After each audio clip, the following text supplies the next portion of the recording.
present to that meeting. First of all, let me express my appreciation to the Chairman of the Board of the Foundation for Development and Support, Mr. Bystritsky, and to the full member of the Russian Academy of Sciences, Vitaly Naumkin. Let me proceed from the topic at hand. Russian agenda in the Middle East, priorities for 2022. Let me tell you at once that the Russian priorities in the Middle East remain the same for a number of years.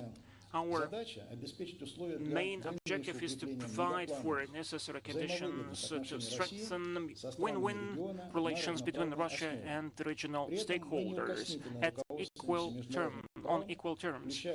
And we are guided by the international law, following the principle of non-interference with the affairs of sovereign states, and certainly contribute to the social economic development of these countries. This is why Russia has an image of a reliable and predictable international partner. This is attested to not only by our dialogue at the top political level, but we see a rise in the turnover, trade turnover between our countries.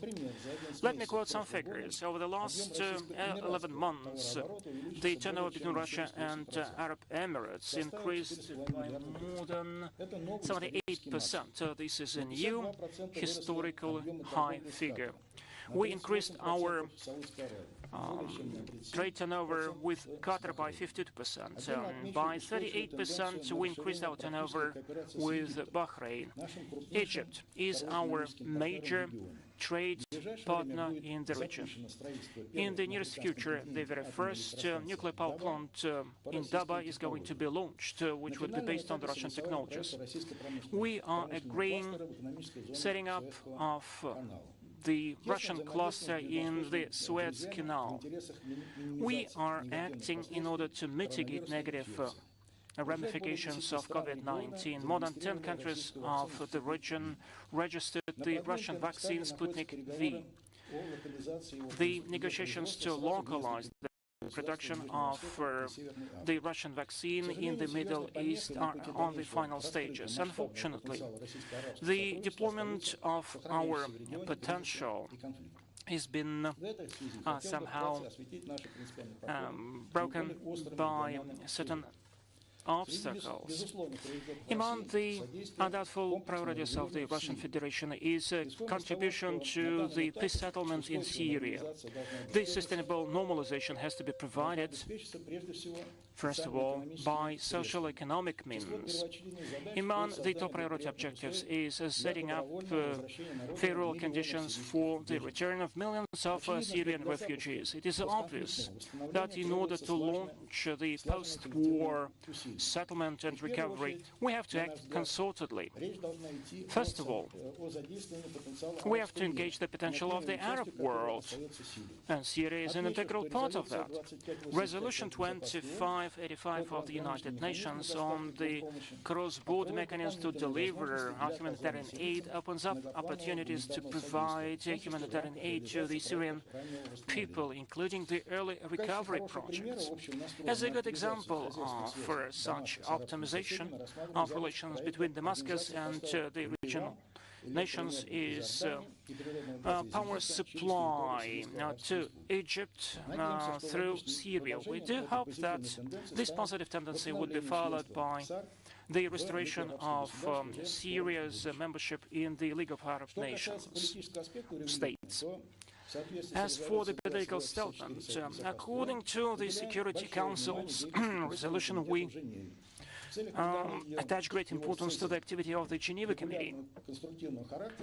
It holds regular and constructive dialogue, and therefore we are going to work in close contact with the UN Special Envoy. Let me note the input of Mr. Naumkin, who maintains the work of this committee. Astana format remains one of the most efficient mechanisms to support the Syrian peace settlement. We're interacting with the Syrian and other counterparts. 17th international meeting on Syria took place, and we're going to check whether we are on the same page with the foreign ministries. You know that Mr. Migdad, Syrian foreign minister, is paying a working visit to Russia, and tomorrow he will speak up at the Valdai Discussion Club. A few words about Libya, which is not seeing any hostilities at the moment. Ever since then, starting from the ceasefire, a lot of favorable changes took place. The Libyans now managed to make a compromise. Some unified executive authorities were set up. The economic institutions are being established. We are maintaining good relations with all the stakeholders in the north and in the south of Libya. We are prompting the Libyan politicians to look for compromises. We do hope that the overall general elections, which were planned for December 2022, would not provoke escalation of hostilities and will not freeze the peace process. Another area of application of our efforts is setting up necessary conditions for supporting safety and security in the Gulf region. In 2021, in close coordination with Iranian and Arab partners, we completed our work on updating the Russian concept of security, collective security in that sub-region. Last August, it was disseminated as an official document of the Security Council of the General Assembly of the United Nations. An updated version of that initiative focuses on the long-term program of joint efforts to strengthen the regional stability, including setting up mechanisms to resolve disputes and conflicts and to determine the main parameters of the future interaction, and implies a multifaceted coordination in the military area, also humanitarian and other ties. On November 15-16, in the premises of the Institute of Oriental Studies, the second expert meeting took place. The representatives of NGOs in every detail discussed the concept and agreed to continue to exchange opinions. We're open for a dialogue with all the interested parties. And certainly, we will not achieve the peace in the Middle East without eliminating such a deep-rooted problem as Palestine-Israeli conflict. Despite the complexity of that problem, we should not give up. We have to take advantage of any opportunities to restore and restart the peace talks, including the quartet efforts. You know, Russia, the United States, United Nations, and the EU, with an aim to start the direct talks between Israel and Palestine, resting on the international law. As far as I'm running out of time, I will not speak about all the problems of the Middle East, which require a lot of attention. I mean, the Yemeni conflict, turbulence in Sudan, Lebanon, Iraq, a number of other countries. Summing up, I would like to say that the Russian diplomats will go on working to make sure that the Middle East is in the area of flourishing and peace. Will contribute to overcoming of the crisis situations and will contribute to the post-war restoration of the war-ridden countries. I'm confident that the high professional excellence of the attendees of this conference will help us to discuss all the problems at hand. Thank you so much. I wish you fruitful work. Thank you. Thank you so much, Mr. Bogdanov. Now we're proceeding with Q&A session. I'd like to start with some of my tiny questions, then I will pass the word to the floor and will grant an opportunity to the online speakers. What you have read out explains and clarifies what is of our interest, but still let me also say that, and this is my first question, actually three of them, to specify what you have said. The Middle East lives through a very difficult period of time, with regional conflicts intact, inter-ethnic and inter-regional conflicts are there still. The internal affairs of the countries are being interfered with. The global terrorism is not defeated yet, and this takes place against the backdrop of the global pandemic and the global changes. The regional actors now are resorting to the Russian experience. Russia as a multi-ethnic and polyconfessional state is regarded, as Minister Lavrov said, is regarded as a key partner and reliable partner, but still let me specify that. What is the Russia's place on a scale of priorities? And what is the place of the Middle East on the scale of the Russia's priorities? What do we expect to achieve? I think that this contribution, which was prepared by Minister Lavrov, says that Middle East is among our top priorities, including the Russian diplomats. There are some historical interests that we have, and economic contacts cannot be disregarded. The importance of that region of the Middle East in terms of the global economy and global politics cannot be undermined and over-exaggerated. It lies in friendly relations with Russia, including economic ties. That's a very good example of how Russia approaches the resolution of the regional problems in the Middle East. Thank you so much. And another follow-up question. Quite recently, Mr. Farhan al-Saud from Saudi Arabia said that the country is ready for the fifth round of negotiations with Iran.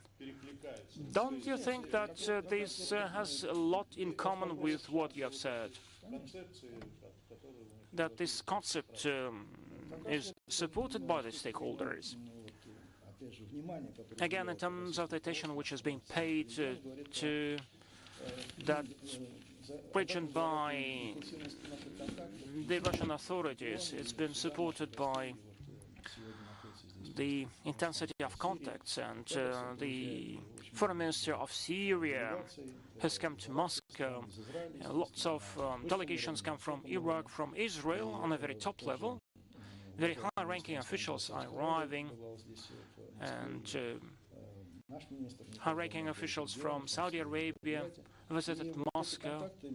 And these contacts between Saudi Arabia and Iran, that's a very relevant, very timely channel of communication, and we offered our mediation, offering Moscow as a venue for such meetings, official and non-official ones, and our offer is on the table, but we are very much satisfied that the contact started in Baghdad. And probably we do not know the details, but as far as I understand it, 4 meetings took place in Baghdad. And a lot of meetings were held on the level of the security agencies, and the main challenge represented by the global terrorism is of paramount importance for all our partners. We make sure that we can defeat terrorism dramatically, and it would require concerted action. Saudi Arabia is one of such stakeholders, and we managed to somehow achieve rapprochement of our positions and resolve some disputes in the bilateral relations and regional. I can mention also Syria, Lebanon, and Yemen. And therefore, I think that the situation is very favorable.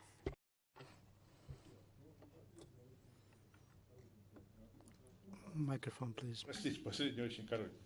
And the final question, a short one. We can see that the U.S. is not disappearing from the Middle East, but they are reducing their level of interest to the region. Maybe they're influenced by their failures of their projects in a number of countries. In spite of this, all these voices that we hear, former ambassador of the U.S. to Russia, Jack Matlock, just wrote that President Bashar Assad was the only efficient weapon against the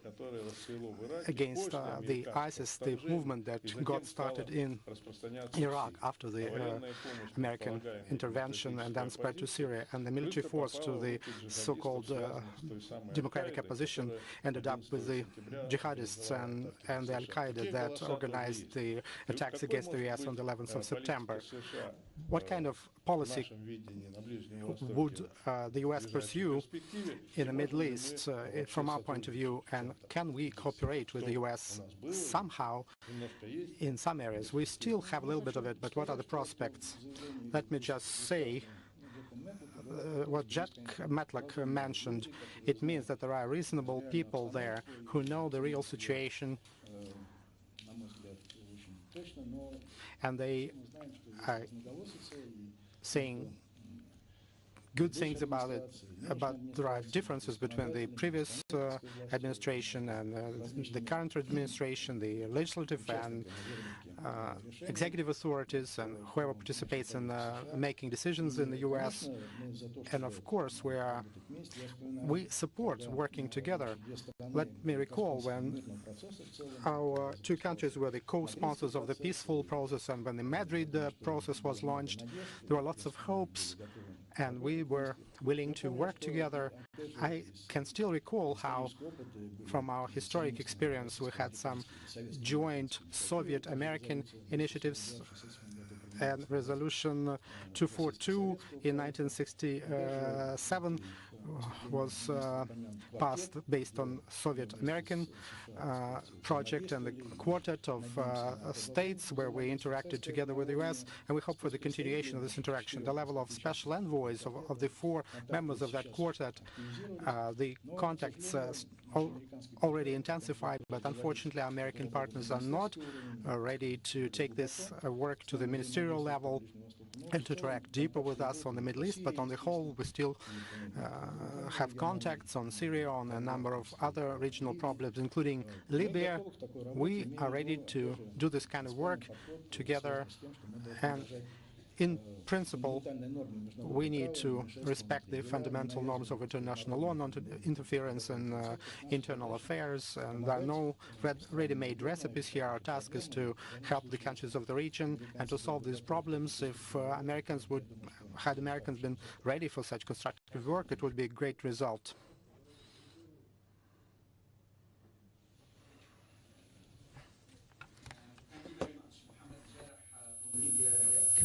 A question to Mr. Bogdanov. After the failure to hold elections on 24 December in Libya, the House of Representatives, with other key Libyan actors, they adopted their own roadmap that lasts for 14 months. And on the 10th of February, they voted to elect a new prime minister, that's Fathi Bashagha. He is going to present his government for a vote of confidence this week. The Prime Minister of the Government of National Unity, Abdelhamid Dbeiba, said he refuses this process and will not hand over power. So in the case that Fathi Bashagha presents his government this week, he gets the confidence of the House of Representatives in line with the roadmap they adopted. Will Russia recognize the new government or not? And in this context, what is your assessment of the role of the United Nations and UNSMIL after the departure of Jan Kubiš? How do you assess the role at this stage? Thank you.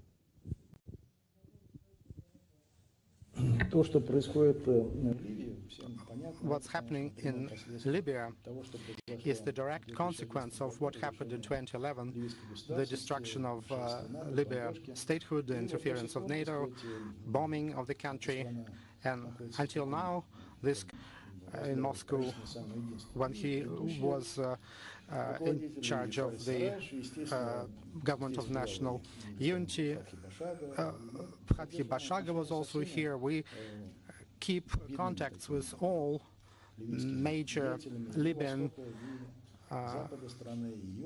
players in the east and the west and the south of the country. We favor inclusivity of the political process, not to exclude anyone from that. In that sense, we of course cooperated with those who preceded Jan Kubiš and Jan Kubiš himself. When for a certain reason he resigned, the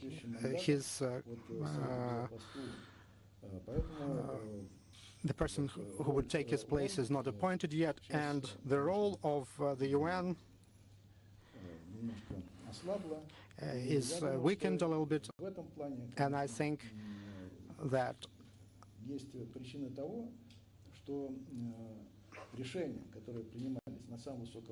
there are certain reasons that the decisions that were made at the highest level, I mean the Berlin summit, where the leaders of many countries participated, including the President of the Russian Federation and presidents of other countries and prime ministers, and some decisions were made in Berlin, and previously Sergei Lavrov took part in the conference in Paris, and some decisions were made there, and those international conference resolutions were also strengthened and fixed in the UN Security Council resolution, including the elections on the 24th of December.